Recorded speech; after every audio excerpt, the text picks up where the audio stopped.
into a game like this or any game against elite type teams, what is your preparation process, I guess, mentally and physically? I just gotta win. By any means necessary, I just gotta win. When it comes to that, big time receivers, I'm a big time corner, so for me and everybody in the room, we just know we gotta go out there and battle, no matter what. So you just gotta win. That's all, man. That's all on my mind. Next one's from Amos Morale. Yeah, with so much time passing between the last time you played a game or even played against another opponent, just having a matchup like this where you're going against an offense with so many weapons and guys that had such good seasons last year, kind of help you get a little more amped up for the season opening? Yeah, of course. We got dogs over here too, so we're not really worried about that. We just know we gotta get an assignment. You gotta get our assignment down and just know what we got out there. We gotta be smart players, but at the same time, it's dog versus dog. So and we know that. So we go in straight with the killer mentality, and we just gotta win no matter what. Next one's from Brett Martell. Hey Marshon, could you just kind of describe how it's different this year? Usually you prepare for a team twice a year, and they've been relatively stable who you're preparing for a couple of years, and now all of a sudden, they've got a different quarterback and a new tight end. And of course, Mike Evans may or may not play because of his hamstring. What was the question? Just what do you see as, how is this different from preparing for this team in recent years? We just know, it's Tom Brady, so he's going to have what he like, and we just got to know he's going to have stuff in there that we haven't seen from Tampa Bay. And, we know that, everybody knows that, it's Tom Brady. He's going to go to what he like. Plus, he's going to have from the offensive coordinator, it's going to mesh well. So, we just got to be prepared. We just got to be ready for anything. We really don't have no with him. Him coming from another team, and we know, he's going to put some stuff. We just don't know. So, we just got to go out there and play, and when we see it, we just got to play it well. So, that's all. Next one's from Catherine Terrell. You've had some pretty good battles with Mike Evans over the years. Where would you rank him among the receivers, do you think? I don't know. No, I don't rank him. I just, play, and I just try to win against all of them. But ranking, I don't just sit there like, I got to rank. But of course, he's one of the top in the league. But no rankings. I just know when I go out there, I'm gonna win. That's all. I guess a better question is, when you face a receiver you know really well, Mm-hmm. are there thoughts that go through your mind specifically about that matchup, or is it just kind of, I don't know even how to describe it. Is there something you think about when you think, I'm going up against Mike Evans, or I'm going up against Julio, or just... Yeah.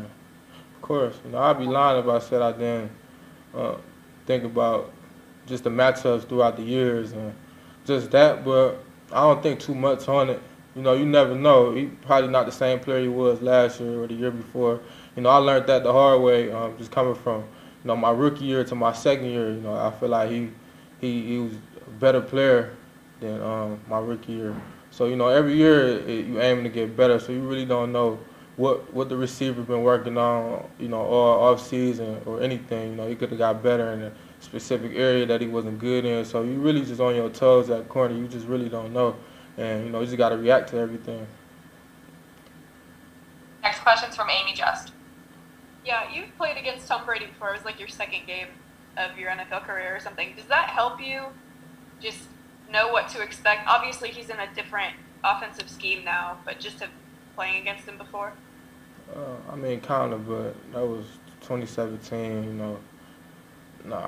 and he on a new team, new system, so his tendencies, of course, just from seeing, it's Tom Brady, but just from the game, and you don't really take too much. Of course, you're gonna go back and look at film, but you just never know what you're gonna get just from him being on a new team. So, you don't really look too much in it. You just look at his tendencies really, and that's it. Next one's from Christopher Dunnels. Hey, Marshon, I'm sorry if you've answered this before somewhere else, but I was just curious for your take on the piped-in crowd noise in the Superdome and what you think of it. It is what it is. The dome can't be recreated, through that. It's gonna have to be, the dome, it gets loud, you can barely hear. It's not gonna be nothing like how it usually is, but it's something we can't control, so we just gotta go out there and play. Next one's from Luke Johnson. Marshon, what was your reaction seeing Jalen Ramsey's big contract today? I knew that was coming, but I'm proud of him, man. Shout out to Jalen.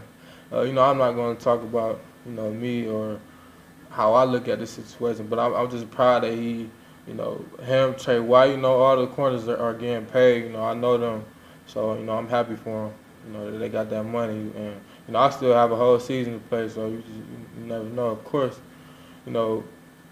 my play going to speak for itself, so I'm not going to get too much into the numbers and all that, but, I'm happy for them guys. Next one's from John Sager. Marshon, physically, what have you changed over the years? Have you changed your style of play, or have you put on muscles, pounds? What have you changed physically in your play? Physically, I slimmed down. Really try to get more lean and, buck, just being that corner, running. Every play I'm running, chasing the receiver. So, I just try to get slim and be fast. Be as fast and quick as I can. Just guarding up receivers. They getting better every year.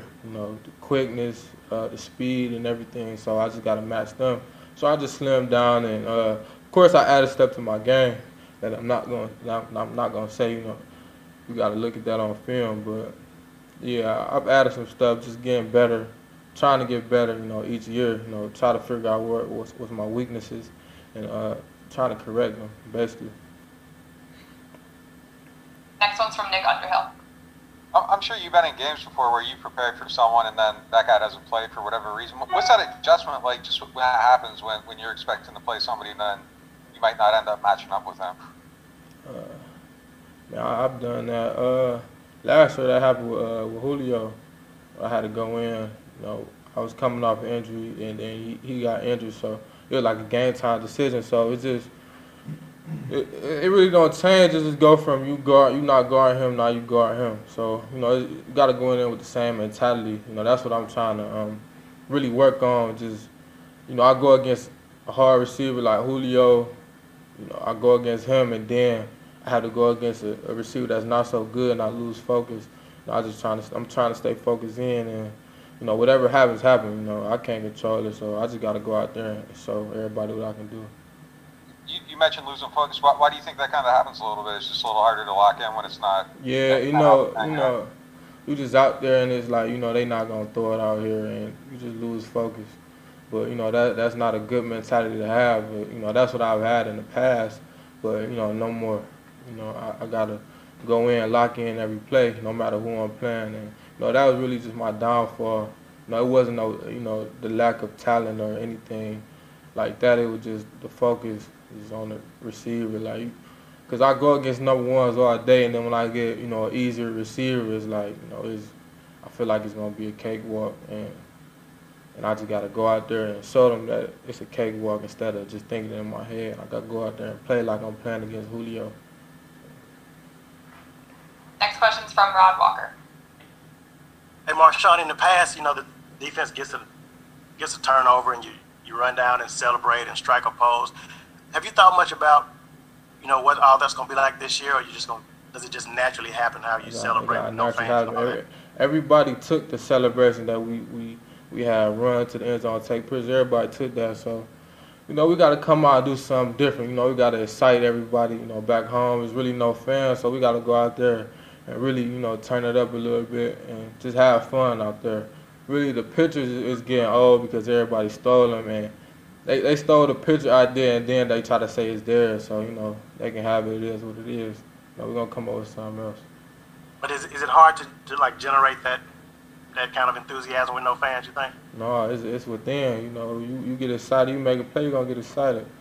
And, your teammates don't get excited, no matter if the fans there or not.